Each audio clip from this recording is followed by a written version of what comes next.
সদ্য ভূমিষ্ঠ নেওয়া শিশু সন্তানটি যখন বাবা মায়ের মুখে কালিমা লেপন করে, পাড়া প্রতিবেশী আত্মীয় স্বজন সবার অন্তরে দুঃখের পলস বুলিয়ে দিয়ে এই দুনিয়াকে চিরতরে বিদায় জানিয়ে রবের সান্নিধ্যে চলে যায়, তখন অনেকের অজান্তেই চোখ থেকে দুফোঁটা অশ্রু গড়িয়ে পড়ে। বাবা মায়ের কষ্ট তখন আর দেখে কে? তাদের দেখে দুঃখী বুঝে এই পৃথিবীতে আর কেউ হয় না। সন্তানহারা মায়ের চিৎকারে যখন চারপাশ পৃথিবী কেঁপে ওঠে, কম্পিত হয়ে ওঠে, এবং বাবার কাঁধে যখন তার শিশু সন্তানের লাশটি বড্ড ভারী মনে হয়। কোনো একজন সত্যই বলেছেন, পৃথিবীতে সবচেয়ে ভারীতম বস্তু হলো বাবার কাঁধে সন্তানের লাশ। তবে তাদের জন্য এসেছে সান্ত্বনার বাণী, যে সান্ত্বনার বাণী শুনলে প্রতিটি পিতামাতার অন্তরে বয়ে যাবে একটি আনন্দ ও প্রশান্তির মৃদু বাতাস। তাই আজ আমি আপনাদের সাথে এমন একটি হাদিস শেয়ার করতে চাচ্ছি।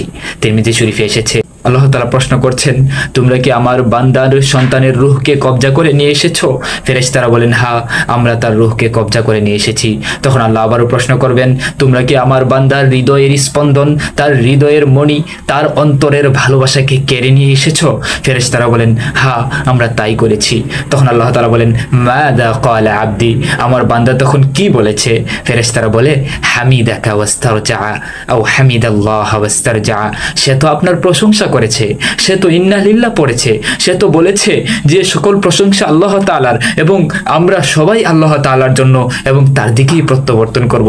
তখন আল্লাহ তাআলা এতটাই আনন্দিত হন, এতটাই খুশি হন যে আনন্দিত হয়ে বলেন, আমার বান্দা যদি তার হৃদয়ের প্রিয় বস্তুটি কেড়ে নেওয়ার পরেও আমার প্রশংসা করতে পারে এবং সে একথা বলতে পারে যে আমরা সকলেই আল্লাহর জন্য এবং তার দিকে প্রত্যাবর্তন করব, তাহলে উবনু লাহু বাইতান ফিল জান্নাহ, এখনই তোমরা তার জন্য জান্নাতে একটি গৃহ নির্মাণ করো। ওয়াসাম্মুহু বাইতাল হামদ, এবং এই গৃহটির নাম দিবে প্রশংসার গৃহ।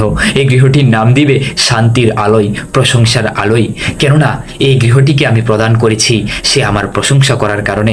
মুসিবতের সময়ও সে ভেঙে না পড়ে, বরং সে ধৈর্য ধরেছে এবং বলেছে যে সব প্রশংসা আল্লাহ তাআলার, সকল প্রশংসা আল্লাহ তাআলার, তিনি যা করেন ভালোর জন্যই করেন। তাই এখনই এই বান্দার জন্য তোমরা জান্নাতে নির্মাণ করো একটি স্পেশাল গৃহ, যেটির নাম হবে প্রশংসার গৃহ।